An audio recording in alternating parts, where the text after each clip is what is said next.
Hi, it's Jason from Fraser Valley Rose Farm. Well, this recent cold snap gives me a great opportunity to go back to plants that I gave various levels of protection over this winter and show you the striking visual difference between the ones that had higher levels of protection and the ones that had lower levels of protection. Let's go have a look.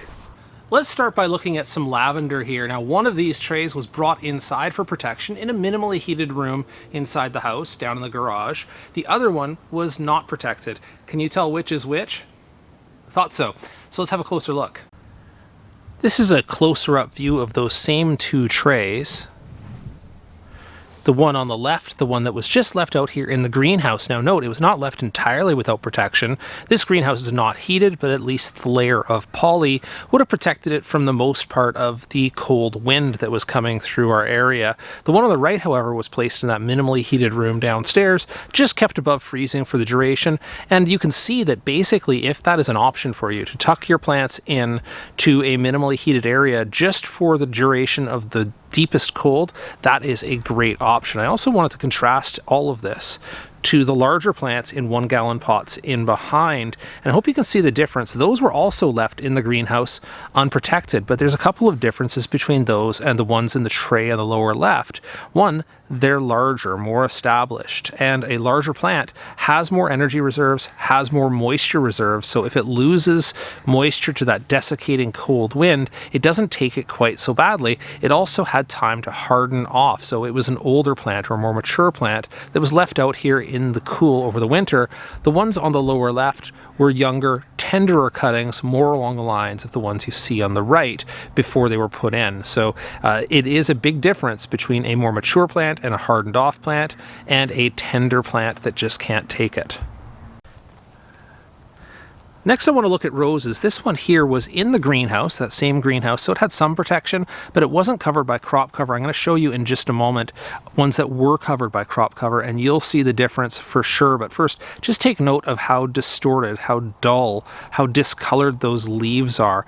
They have that sort of dull olive green color that's a hallmark of moisture loss in plants. You'll sometimes see that pretty pronounced when you over-fertilize roses as well, is they'll take on that olive green color.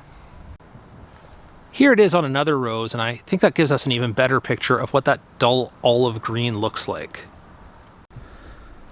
Now these ones I've just untucked from that crop cover, just a light fabric, and I want you to have a look at the contrast in color, as these ones are still kind of a glossy, healthy looking green, even after all of that cold.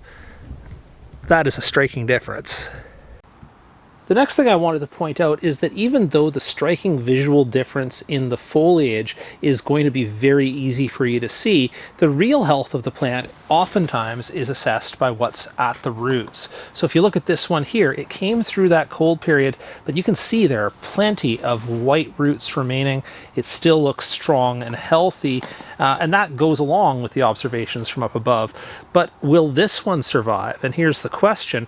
Pulling this one out, what I'm seeing here is that the roots have lost that look of whitishness. They look kind of brown, and it's kind of a good companion to what's happened up above, is that what's below, it does not look like it's holding together very well, and it looks brown, and that color kind of extends down below the surface as well. My bet would be that this one won't make it. The punchline for this video, of course, is that more layers of protection do make a difference, but also, and very importantly, that the size and stage and health of your underlying plant makes the biggest difference. This plant here, of course, does see those olive green leaves. It looks a little windswept, but this isn't the landscape. It's well established and it's a very hardy rose, so I'm not worried about it.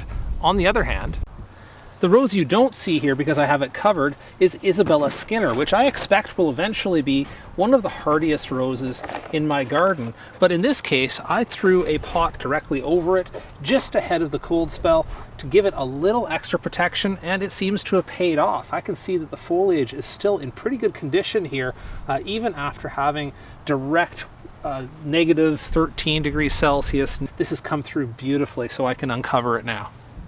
All right, that's all I have for you today on assessing the winter damage to my plants here after a cold snap in the Fraser Valley. I will say at the end here that I was super impressed by the kind of difference it made to use even a light fabric crop cover inside those greenhouses, both on the ground as I showed you, but I'll also show you a shot here of what it did on the table with my young plants as well.